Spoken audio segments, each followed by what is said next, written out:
I was born into an ordinary family. My mom passed away when I was small, so I was raised by a single dad.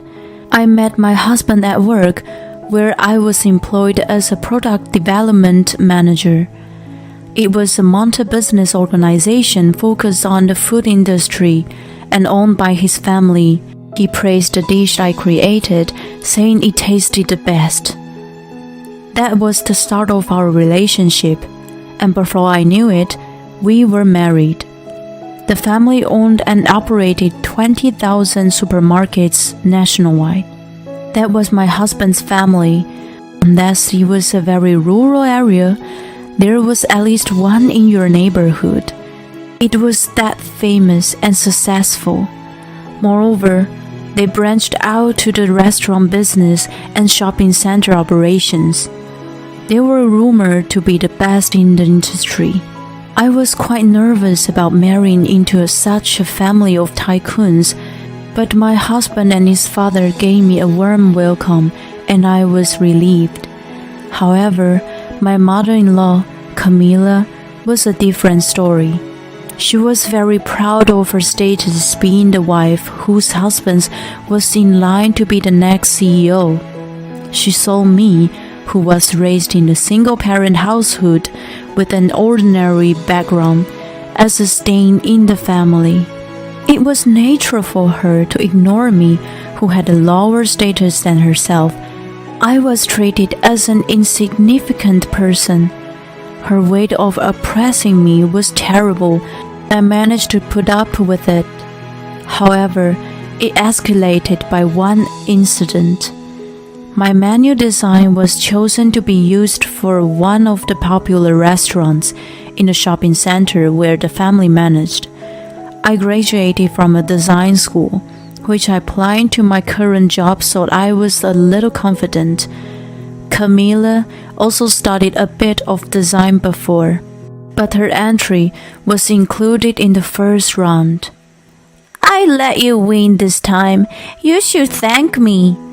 She was mortified by losing against me and acted like a sore loser. She started resenting me since then. She couldn't stand me in the spotlight, and her harassment got worse and worse. To begin with, she had only taken a short design course once. I think she was too arrogant to assume that she couldn't have won against me, who had studied hard and learned the skills in school. She started visiting my husband, Wayne, and me at home, just to say sarcasm and petulant insults. "Sally, you haven't cleaned off the dust before the shelves." Soon as she entered the house, she looked for anything against me to say. I always had the house ostensibly tidy and neat, so she looked for tiny details like behind the shelves. "The fridge eggs are burned. What kind of discipline have you received to be okay with such a mess?" Wayne, who actually burned the eggs, said, "It was me," with an offensive tone. He didn't mind helping me out with cooking, so we naturally shared our daily tasks. She picked on her son's little mistake, which came right back to her. She seemed a bit awkward, but, "Sally, you forced him to cook, didn't you? What a wife! I always took perfect care of my husband and never slacked on cooking and chores." She changed the subject and criticized me. Even though Wayne tried to stop her, she continued until I apologized. "I'm sorry." I always ended up apologizing for what I was not sure of, and then she usually put on a satisfactory smile and finally left. Wayne understood my hardship and was also tired of his own mother. "I'm sorry about her." He apologized to me every time. "No worries. I just need to put more effort into housework. It's true that I'm giving you a lot more than I should." "No way. It's her fault, no matter what. I need to protect you more." I had to confirm him and tell him that he was doing his best. He had consulted with his father about his mother's harassment, but I supposed he had forgotten about his busy schedule. From the way, she hadn't changed a bit. Well, I just needed to not take it too seriously. I had hoped that she would be softer as she aged, so I had never imagined that she would do something like that. When Wayne's cousin had a baby, a celebration was planned. Thanksgiving Day was chosen for the occasion. To introduce as many family members, it was set to coincide with the big gathering. The family of the cousin was a well-known confectionery, so the number of relatives to join was over 80 people. It was a family tradition to celebrate extravagantly. Hence, distant relatives were also invited. The day after Wayne told me about the celebration, Camilla called me. "It's a big celebration, so I'll order some extra dishes from the Michelin restaurant, but it's a tradition to cook the main dishes with the family, so I have a suggestion for you. You used to brag about how good a cook you are." I was a bit annoyed with the sarcastic tone of her voice, but I was confident with the taste of food since I helped at my dad's restaurant. Wayne also praised that I was a pro chef. I remember that I did mention it to her a while back. "Don't embarrass the family, okay? You're in charge of the turkey and stuffing." Before I could answer, she hung up the phone. I let out a sigh and thought she was just being her normal self. I rearranged my schedule until the day and started searching for the recipes. My turkey was going to be compared with Michelin's dishes, so I must choose my ingredients carefully. I felt burdened with the nuisance. Then came the Thanksgiving Day. Camilla usually tried to meddle with me from time to time, but she had been quiet since the call. I was feeling very uncanny. After all, it was the calm before the storm. At 11 a.m., I was working at the office when I got a call from her. That event was in 2 hours at 1 p.m., so she must have been busy overseeing the final setup. I worried that there was something wrong.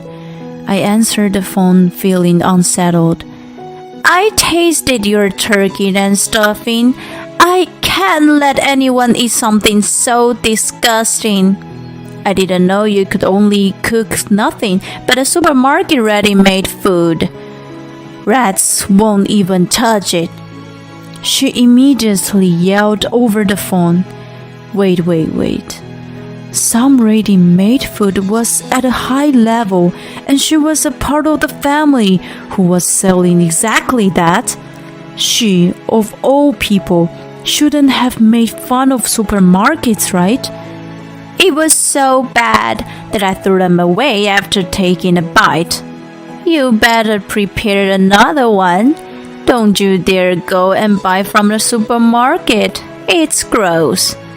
I couldn't quite grasp what was going on while she continued yelling in high-pitched voice.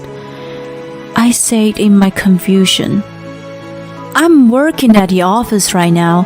I'm in the middle of rushing to finish a job that came in the last minute." I started my current situation. "I don't care. We don't have time. You better come over here and prepare something right away. That's your important job." She was out of control. There was something she had misunderstood. She must have not been informed that there was a change with the person in charge of cooking today. I did take up the task, but I was assigned to another job for a reason. Throw away the turkey? It was prepared by... I tried to clear my mind and calmly said, "Please listen. I've been working at the office since this morning. I was no longer in charge of cooking, so I had free time." "What? Then who made that?" She sounded stunned and was having a hard time understanding. I heard her gasp, and "What are we going to do? We only have 2 hours left," she ranted. "Whatever you want to do, it's already too late." "This is your fault. You didn't inform me. You must do something, or else I will tell everybody you threw out the turkey away." She became hysterical when the reality bit. I couldn't have her telling everyone such a lie, so I had no choice but to rush to my in-laws' house. The road was heavily congested by the holiday traffic. When I finally arrived, it was a little past noon, about 1 hour before the event. I had already told Wayne about the call. He hastily ran over to me, looking pale. "All the dishes are set up except the main. It's thrown in the trash, and everyone is confused as to who could have done such a terrible thing," he explained to me as we entered the room, where the atmosphere was as tense as a crime scene. Camilla must have been desperate, that as soon as she saw me, "It's her, Sally, who threw it away. It's say that the murderer returns to the scene of the crime. She wasn't here before, so she must be the culprit." She started yelling incomprehensible things. I could foresee what was to come, so I asked Wayne for a favor. The turmoil of Camilla continued. "What have you done, Sally? Just because you're from an ordinary background, you don't have to resent a distinguished family. It's disgusting that you would go to such lengths. You are evil," she screamed at me. Around us were Wayne's grandmother, aunts, uncles, cousins, their wives, and other relatives, who had gathered hearing the commotions. They all looked at me with reproachful eyes, believing what she had said. I calmly explained. "It wasn't me who trashed the dish. I had no reason to do so." Camilla quickly objected. "Who else would do such a thing? Only an ungrateful person like you can spoil the celebration," she ranted. I kept my cool and calmly denied her delusional accusation. "I was working at the office this morning. If you don't believe me, please check with my colleagues." That's when Camilla called and told me that she threw away the food. "How dare she!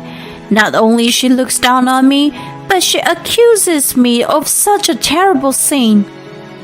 She appealed to everyone around us while she pretended to cry. I wouldn't have thought that anyone would believe her performance in a normal case, but this was different. Camilla, who had been a member of the family for the past 20 years, had more trust compared to me. The blame was still on me. Undeterred, I retorted, Ask my colleagues to prove that I was at the office all morning. Then I will be cleared from the false accusation." It would prove Camilla's lie. When I decided to fight back, the savior I had been waiting for appeared. "I asked Sally to take some of my jobs. It was an urgent request, but she took it up willingly." It was Jim, my father-in-law. Behind him stood Wayne with a relieved look on his face. Right. I had asked him for a favor to get a hold of his dad earlier. Jim was going to miss the celebration because his business schedule was packed. When he heard that I was in trouble with his wife and relatives, he rushed back home. I was confident to clear my name without him. But the influence of the next head of the family was more powerful. Yea, let the counterattack begin. His explanation turned all the suspicion to Camilla. "Sally, is it true what she said to you over the phone?" he asked. "It is," Camilla tasted the food and thought it was disgusting, so she threw it away. She said I could only cook nothing but a supermarket ready-made food. Rats won't even touch it. Isn't that right, Camilla? Relatives clamored. Camilla's face was getting whiter. Really? We don't treat our products as food for rats? Jim's words caused a stir among the people. Suddenly, a sob ran out. It was one of the cousins, Emily, who was holding a baby. I practiced cooking very hard for today, but how terrible it turns out this way. My husband praised it and said it was delicious. She lost her face because of Camilla's confusion. Her desperate plea echoed in everyone's mind. It was Emily who had taken up my task this time. She was the star of the celebration, but since everyone was coming to meet her baby, she wanted to return her favor. She told me that she wanted everyone to enjoy her food. I readily agreed and taught her how to cook. After Jim, who was usually strict about the taste, gave thumbs up, we welcomed this day. She told me to keep it secret as she wanted to surprise everyone, but I didn't expect her to keep it from Camilla, who was in charge of the celebration. Never mind. Emily's food was bad? That was why you threw it away? Right? Camilla was agitated by Jim's rage. No, I didn't know it was Emily's. Shut up, whoever made it. It's unacceptable to just throw away food. Besides, Emily is one of the chefs who works at my restaurant. You're saying that my taste is wrong for letting her work there? No way! I never meant that way. It was too late to deny it now. You did it yourself. Emily worked at a Japanese restaurant in a shopping center, where Jim managed. Even though it was a traditional American cuisine she had to cook this time, her skill was top-notch. Although I was the one teaching her at first, she easily surpassed my skill in the perfect roast. She had to teach me French cuisine at the end. Moreover, her French cooking had been endorsed by Jim. Camilla had no talent in cooking to have criticized Emily's food. She actually had weird taste buds. She once told me, "Not enough sugar in these mashed potatoes. You should add lots of sugar to the meat sauce." She once gave me misguided advice from a superior point of view. Yes, Camilla had a palate that made all her dishes very sweet. Jim, while reflecting on his own ignorance in spoiling his wife.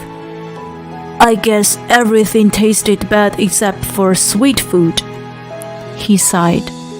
Camilla begged for Jim's forgiveness, but it was not him she should have apologized to. It was Emily.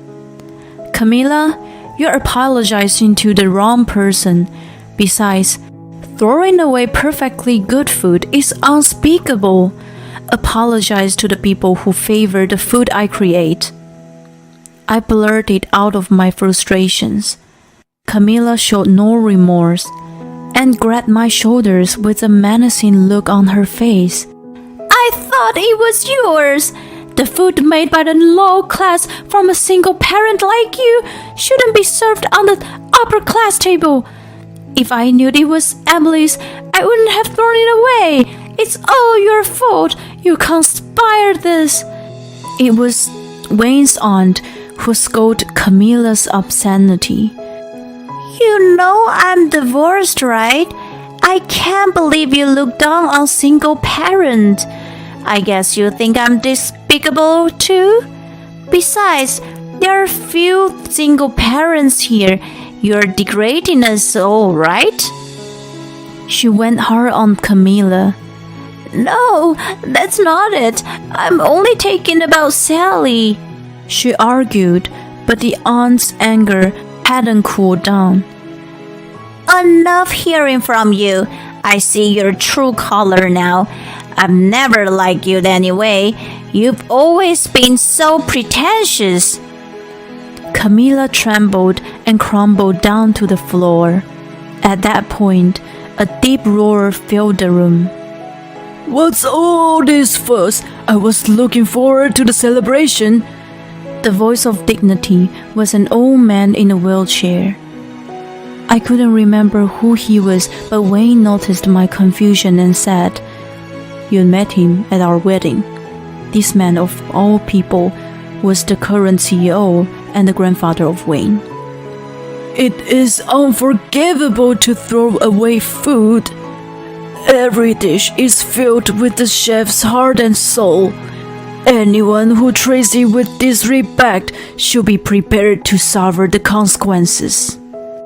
He spoke quietly, but with the tone of persuasion, and continued. My late wife, God bless her, struggled to eat when she was a child. Her family was poor. She caught fish and wild rabbits herself to eat, but she eventually became ill. At such a time, a farmer she knew brought pumpkins for her. The sweetness of the pumpkin reminded her of the late grandmother, whom she lost earlier that year. At that moment, she felt the presence of the Almighty. Everyone was listening intently to the narrative of the head of the family. Every food is cooked with the feeling of those involved. She often said fondly that she was comforted by the kindness of the ones who prepared them. He stopped there and looked at each person in the room, and then continued to say, It's unthinkable for the family who has been trading various foods to mistreat them. Surely, none of this is so disgraceful. Of course not, Jim replied, and everyone else nodded in agreement. Camilla was the only one who was frozen in time. After this incident, Jim realized that she wasn't good for him and the family, and decided to divorce her. There was no one who upset his decision. Camilla, who was proud of her status, understood the absolute authority of the head of the family and didn't fight against divorce. Not only she ruined the celebration, but her misconduct with the food was heavily blamed. She could do nothing but weep and apologize. She received a small amount of alimony and was kicked out of the house. Afterward, she moved into a public nursing home. She was famous for being pretentious, so the rumor of her being kicked out of the family spread quickly, and no one in the home wanted to be friends with her. For someone who had her share of extravagance of all those years, it must have been such a humiliation. She brought what goes around comes around onto herself. It was way too late for her to regret what if. I feel no sympathy toward her, following my grandfather-in-law's teaching. With gratitude for food and love for my husband, I prepared a meal for Wayne today.